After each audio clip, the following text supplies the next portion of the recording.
Rule 86B. હવે મિત્રો આપણે શરૂઆતમાં ચર્ચા કરી ક્રેડિટ અંગેની કે જીએસટીઆર 1.0 માં આપણી પરચેઝ જે કંઈ બી હોય એની ક્રેડિટ આપણે ક્લેમ કરી શકતા હતા. જીએસટીઆર 2.0 જે સહજ સુગમ હતું એમાં પણ આપણે ક્રેડિટ ક્લેમ કરી શકતા હતા. પરંતુ જીએસટીઆર 3.0 જે આવ્યું એ પહેલા 36(4) આવ્યું, ત્યારથી શું થયું કે ક્રેડિટ સપ્લાયર જેટલા ઇનવોઇસ અપલોડ કરે એના બેઝ પર જ ક્રેડિટ મળે એ પ્રકારનું સરકારનું વલણ થયું. 36(4) માં પણ પહેલા ઓક્ટોબર 19 માં 120% સુધીની ક્રેડિટ ક્લેમ કરી શકીએ એ પ્રકારનું પ્રોવિઝન કરવામાં આવ્યું. તરત જ 2 મહિના પછી એ પ્રોવિઝન 110% પર લઈ જવામાં આવ્યું. વચ્ચેનો તો આખો પેન્ડેમિકનો ગાળો આવ્યો, પરંતુ આ નોટિફિકેશનની અંદર એ પ્રોવિઝનને 105% કરવામાં આવ્યું.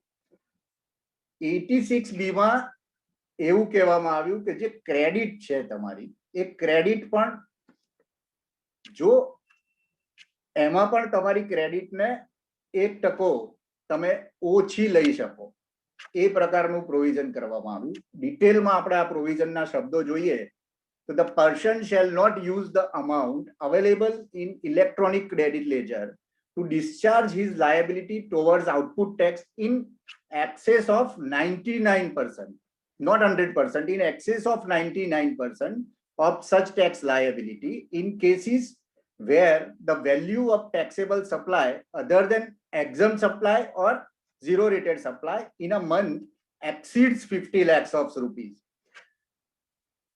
પ્રેક્ટિકલી કહું તો 3B ના 3.1A ની અંદર જો તમારી વેલ્યુ કોઈ પણ પીરિયડમાં 50 લાખ કરતા વધારે હશે તો તમારી પાસે ક્રેડિટ લેજરમાં જે કંઈ પણ ક્રેડિટ છે એના તમે 99% વાપરી શકશો આઉટપુટ ટેક્સના.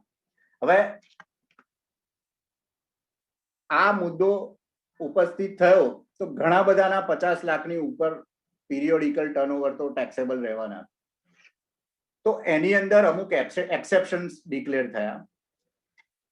એ એક્સેપ્શન્સ હોય એમાં તમે ફોલ થતા હોય તો તમારે આ રૂલ 86B ની કેલ્ક્યુલેશન કરવાની જરૂરિયાત રહેતી નથી. કયા કયા છે આપણે થોડા જલ્દી જોઈ લઈશું. એમાં કે જો છેલ્લા 2 વર્ષનું ઇન્કમ ટેક્સ રિટર્ન તમારું 1 લાખ કરતા વધારે હોય, ડિટેલ સેક્શન્સ એની અંદર લખેલી છે. જો તમે લાસ્ટ યર રિફંડ તમે 1 લાખ કરતા વધારે ક્લેમ કરેલું હોય. ત્રીજો જે અગત્યનો પોઈન્ટ છે કે જેની અંદર ઘણા બધા કવર થઈ જાય કે registered person has discharge output tax liability in excess of 1% of the total output liability cumulatively till the period of filing.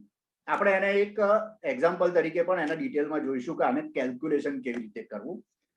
તો આનું એક્ઝામ્પલ કેવી રીતે થાય, આની પ્રેક્ટિકલ અસર શું થશે કે જો દાખલા તરીકે તમારો આઉટવર્ડ ટેક્સ 500 રૂપિયા, ઇનવર્ડ ટેક્સ 500 રૂપિયા બંને, તો અને 86B તમને લાગુ પડે છે, તો શું પરિસ્થિતિ થશે કે આઈટીસી 500 ના બદલે 1% એટલે 495 રૂપિયા તમે યુઝ કરી શકશો.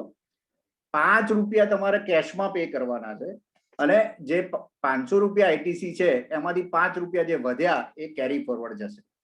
એક કેસ આવો તમારી સામે આવી શકે. દાખલા તરીકે 500 આઉટવર્ડ છે, 497 તમારી ક્રેડિટ છે, તો શું થશે? તો પણ આ 501% તમારે કેશમાં ભરવાનો છે. 495 તમે ક્રેડિટ યુઝ કરી શકશો અને વધેલા 2 તમે કેરી ફોરવર્ડ ક્રેડિટ થશે. You got my point?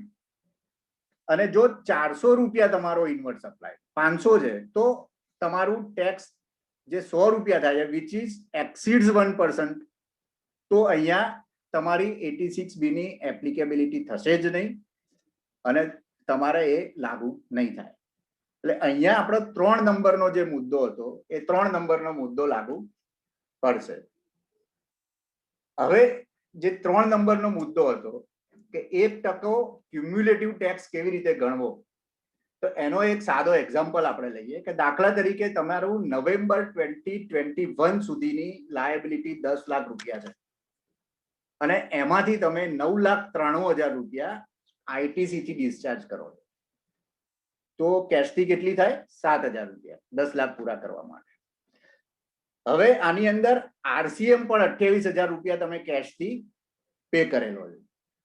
તો ટોટલ કેશથી તમે પે કેટલા કર્યા? 35,000 રૂપિયા. પરંતુ આની અંદર એક કેચ છે કે આરસીએમ ની જે લાયબિલિટી તમે કેશથી પે કરી એ તમારે આ 1% માં ગણવાની નથી. એટલે જે 10 લાખ રૂપિયા તમારી ટોટલ લાયબિલિટી હતી એમાંથી 35,000 રૂપિયા તમે કેશથી ભર્યા, એટલે આમ થયા 3.5%, which is greater than 1%. But RCM ની લાયબિલિટી આમાં 28,000 છે, એટલે એકચ્યુઅલ કેશ તમે આરસીએમ વગર પે કરી છે 7,000, which is 0.7%, is less than 1%. તો આ કેસમાં તમારે 86B એપ્લિકેબલ થશે. રાઈટ? સો 86B કેલ્ક્યુલેટ કરવા માટે તમારે આ મેથડ એક્સેપ્શન્સ તમે જે નક્કી કરો એમાં તમારે ક્યુમ્યુલેટિવ ટેક્સ આ મેથડથી એપ્લાય કરવાનો થશે.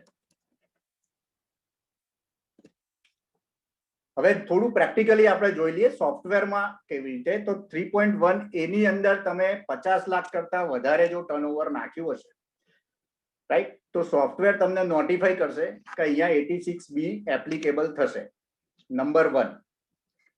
ત્યારબાદ 86B કેલ્ક્યુલેટ કરવા માટે અહીંયા તમને એક અલગથી ટેબ આપવામાં આવ્યો છે, એપ્લાય રૂલ 86B.